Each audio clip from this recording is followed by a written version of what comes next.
The chair recognizes the Honorable Representative Sarah Roberts. Thank you, Mr. Speaker. Thank you for this honor today. I was talking with Representative Hovey Wright, I think it was yesterday, about writing our speeches, and she goes, so many people, they're funny, they're naturally funny, and she said, I'm funny on accident, and I agree with that sentiment, and I resemble it. So I just decided to, I think like everyone else in this chamber who has given their farewell speech so far, just really to speak from my heart, right? And I think that everyone has done that, and it's really been quite a beautiful thing.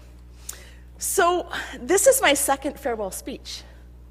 My first term was in 2009 and 10, and 2010 was another one of those wave elections across the country that hit Michigan Democrats pretty hard.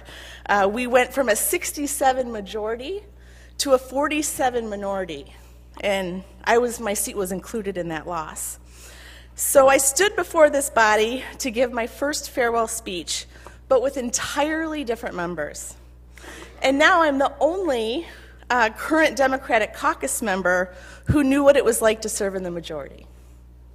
So I feel very fortunate that I had a second chance, and I've had such a unique experience here in the legislature, starting off out as staff, serving as a rep, working as an advocate, and coming back to fulfill my final 2 terms as a state representative. So first, I just really want to thank the voters of the former 24th District, which was the first term in office, and now the voters of the 18th District for giving me the opportunity to be a voice for them. I've done my best to represent your values and fight the good fight. I started off in politics working as a community organizer for a national water protection organization called Clean Water Action. And it was there that I really learned the value of the empowerment of people to make democracy work. And working as a community organizer really instilled so many values in me that I think have been reflected in my work as a state representative, that it's really about the people, right? And it's more important to be in the background and elevate the citizens and help them have their own voice in their government. And I've worked really hard to do that. But there are so many people that I am thankful for. David Baker, Penny Bowles, Joe and Jack Ellis, Jean and Jamie Herod, Kathy Fisher, Jim Shute, Margaret Kaminsky, Sandy Morrison, Martha Shoemaker, Margie Armstrong, Evelyn Frederick, Frida Ogden, Joe Krutel. Some of the most committed and amazing volunteers and friends, year after year, night after night. But I have to give a very special thank you to my mom, Helen. She knocked on doors, she cooked food, she addressed hundreds of cards, and was just such a huge support for me during all of my elections. I, of course, have other close friends from Macomb County that I am so grateful for and would likely never have gotten involved in politics if it weren't for them. So thank you. Residents, volunteers, and friends, that's what this has been all about for me. People, not power, position, or title. Over the years, I've had several amazing people work in my office and many terrific college interns. Thank you. I could not have done what I have done without you. Thank you, Megan, who works in my office, Megan Blue, for your enthusiasm and passion for the political process and for women's rights. Mark Sloger, who also works in my office. You have given so much of your professional life to this amazing institution, the legislature. You have made such a positive impact over many years, truly making the process better. Thank you for putting up with me and your willingness to want to continue serving the people of Michigan. This institution is a better place because of you, your mentorship, and to so many staff, and your overall dedication. To our central staff and policy staff, you make our system run. I don't think you are thanked enough for all that you do for us. So let me thank you here and now. To the sergeants, Clerk Randall and Clerk Brown, all of the House Fiscal Agency, IT, the Business Office, and the Michigan House of Representatives, thank you. We couldn't do what we are responsible to do without you. And I also want to do a special thank you for Alice. This is an individual who really helps take care of us, right? And in the women's restrooms, we have these lovely soaps and lotions that she pays for out of her own pocket because she wants us to have something nice. You know, there's things on that counter back there that she pays for out of her own pocket for us. It's just so beautiful. Alice, thank you so much for that. My mate, Rep. George Duraney, thank you for being such a thoughtful friend who is always willing to listen, share a laugh, and all of your peanuts. I appreciate all of your thoughtful gestures, your dedication to your district, your great sense of humor, and your friendship. Thank you, Chairman Kelly. We hardly agree on anything, politically, policy-wise, but I really believe that you've become a good friend and just have appreciated the professional relationship that we've been able to develop and to be able to talk about education issues together. Chairman Victory, thank you so much for always allowing me to ask all the questions that I would ask in DEQ committee, being the only Democrat on that subcommittee. I really appreciate it. Leader Greimel, thank you so much for stepping up and being our leader. There's one thing that I just really admire about you so much, and it's how your mind works. And I wish my mind worked this way. It's almost like you have a photographic memory. The amount of information that you can retain and share with all of us, and then also put through a political lens, is such an amazing talent. And I know that you have done the absolute best that you could do for our caucus, and that you are dedicated in your heart and soul. And thank you, because it's not easy to take on all of us and our personalities and our demands and our passions and what we think is important, and balance that all out with what you think is best for the caucus. And you know, you sacrifice a lot of your own personal life for that, and I think that we should all be grateful. Okay.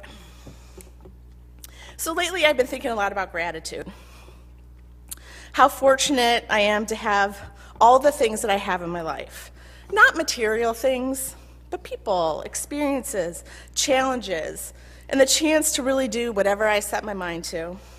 Things like the opportunity to serve, to be a voice, to work on important issues, to learn about so many different things, to meet so many inspiring and not so inspiring people. But I can even learn from them. To be able to come to work in this beautiful building and this breathtaking chamber, it really is quite remarkable. What all of us in this chamber have accomplished by being elected to serve is something we should all be just so very proud of. I've served as an assistant floor leader and had an opportunity to help run the floor even at 2 and 4 a.m. in the morning. It was a different time when we voted on each budget separately, a Democratic House and governor, but Republican Senate. It always came down to compromise between the two parties. I served a term as our caucus chair, and this term, I very deliberately just wanted to be a rep and work on the issues I was most passionate about: our water, education, women's rights, and doing what I can for the institution. And over the years, I've thought a lot about the legislature and the democratic process. Some say I'm idealistic, too idealistic. And I am an idealist, but I think a realist as well. I take pride in thinking and hoping that it can be better and that we can all do better. A Republican shared a story with me, this was a couple years ago, about a staffer who worked in a rep's office with a family of 4. Based on his salary here in the Michigan House of Representatives, he was eligible for welfare. I've known staffers who were just starting out who had to work a second job. We have done better in increasing our allotments, but I think we can do better. This is the Michigan House of Representatives. We should be paying our staff well and creating incentives for them to stay long after we are gone.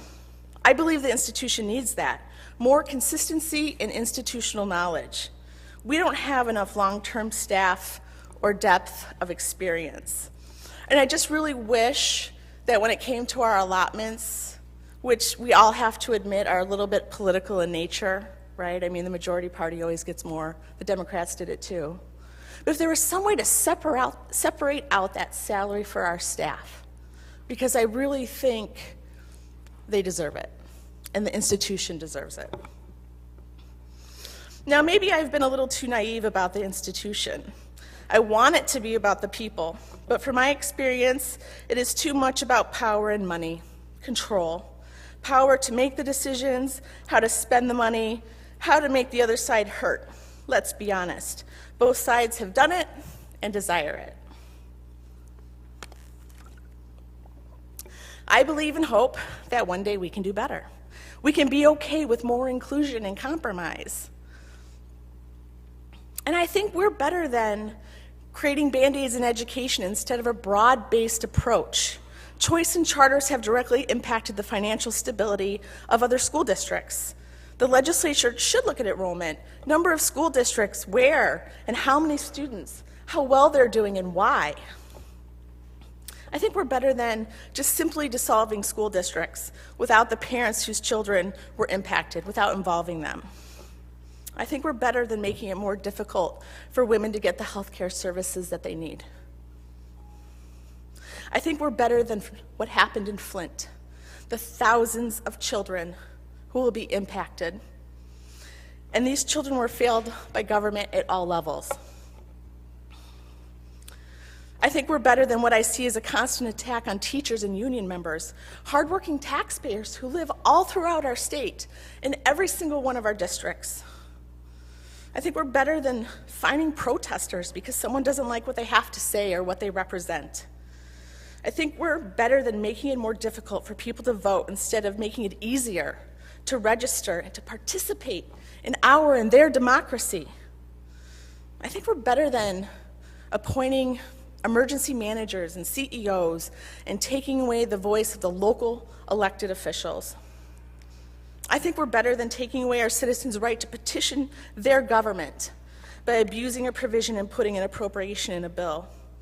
I think we're better than turning off the microphone on members who don't like dissent, so you just cut them off. I leave worried about this institution, the democratic process, and more specifically, I wonder what would be the future of so many of Michigan's children. I've really come to realize that those in power, all of us, operate from such a place of privilege. To the women in the chamber, Republican and Democrat. If the women in Congress, Republican and Democrat, can come together to solve a federal budget crisis, I really hope that you can come together in the future and do something meaningful for women. We're 50% of the population in this state, but we're a minority in this chamber. And if we can just put away the politics and come together on issues that impact women and do something in a bipartisan way, to do something positive, I really hope that's something that you can consider and get done. So what's next for me? You know, the first day back at session at the beginning 2 years ago, the very first day, people were like, so what's next for you? I was like, well, I mean, I think being a state rep for the next 2 years, that's, you know, what's next. But everyone knows that we have term limits, and after we serve our final term, we have to move on. I've learned in my 6 years that life can be really short, and that is really reflected and brought to light, unfortunately, with the friends that we've lost. My first term, we lost Representative Simpson, Representative Jones, Representative Ebley, and Representative Bennett had a major brain aneurysm and almost died. When I came back 4 years ago, former representative for my first term, Judy Nearat passed away. And this term, Representative Plawecki and Patalia. So this next thing that I wrote is probably more of a note to myself, but I'll share it with you, and I hope you don't think I'm telling you what to do, because that's not my intent. But life is so short, right? And we're here such a limited amount of time. Speak your truth. Do something out of your comfort zone. What if we all stood up at one point against our leaders and our most generous funders on an issue we felt really strongly about? Some of us have done this.